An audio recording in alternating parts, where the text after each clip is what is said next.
I'll show you the only individual instructions that actually matter, and how pro players use them to control every part of the game. Let's go. Let's start with Attack 1. This one decides how your main attacking player behaves. Many players leave it off, but the right setting can completely change your attack. Anchoring. Use this on your main striker. It keeps him high and stops him from dropping too deep. Perfect if you want constant pressure or quick counters. Watch here. My midfielder wins the ball, and my striker is already making the run behind the defense. I don't have to wait for him to come back up. That 1 second difference can be the goal. That's for anchoring. It keeps your striker high and ready to attack. Now, let's move to the next one, offensive. Offensive instruction makes your player move higher and join attacks more often. It's great for an AMF or CMF because they'll push up, combine with your forwards, and add more options around the box. But never use it on a DMF. That's dangerous. When a DMF has the offensive instruction, he leaves his position and pushes too high. That creates a big gap in front of your defenders, and it kills your defensive balance. The same goes for defenders. Giving them offensive instruction will make them step out too much, leaving open space behind. So keep it only for players whose main job is to support attacks, not to protect the back line. Defensive instruction makes your player focus on covering the defense instead of joining the attack.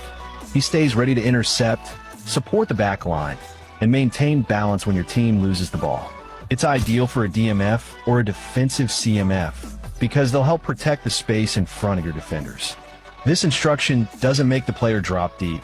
It just limits his forward movement. Now, let's move to defense instructions. Here's where your defensive setup can really make a difference. Let's start with tight marking.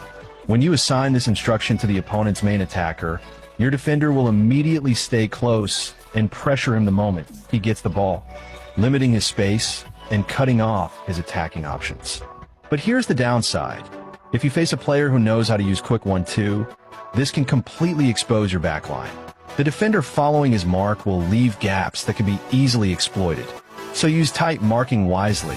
It's strong, but risky if your opponent plays fast combinations.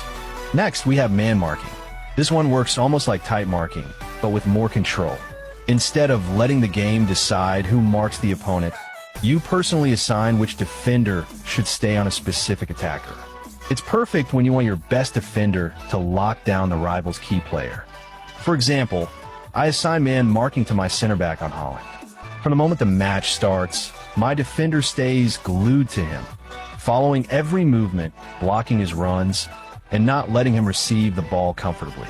Even when Holland tries to drift wide or drop deep, my defender tracks him instantly, cutting off his passing options and forcing him to play backwards.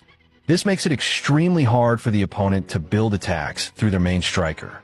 And honestly, man marking gives you more control than tight marking because you decide exactly who covers who. It's smarter, more direct, and way more reliable if you use it on the right player. Now, let's move to counter target. This instruction is designed for your key attackers, usually your CF or second striker. When it's active, the player with this role will stay higher up the pitch instead of tracking back. The goal is simple, to keep him ready for quick transitions. So when you recover the ball, he's already in position to start the counterattack. It works best when you want someone positioned high to start transitions immediately after winning the ball. Finally, we have deep line. This instruction tells your player to stay closer to the defense instead of pushing high up the pitch. It's available for almost every position except defenders. The goal is to make your midfield more compact and protect the space just in front of your backline. The player with this role focuses on covering the defense, blocking passing lanes, and maintaining balance. For example, if you play with 4 defenders and assign deep line to your DMF, he'll drop between them when you're defending, basically forming a back 5. It makes your defense stronger, but you'll have 1 less player supporting the attack.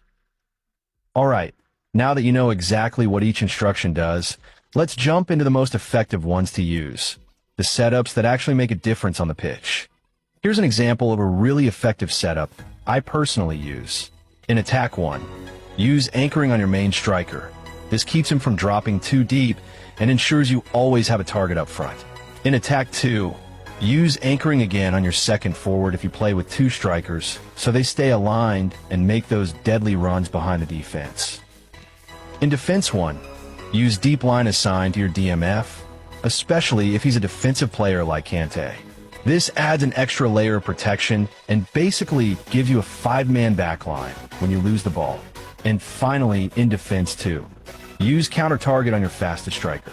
He'll stay high up the pitch during defensive phases, ready to start quick counterattacks as soon as you regain possession.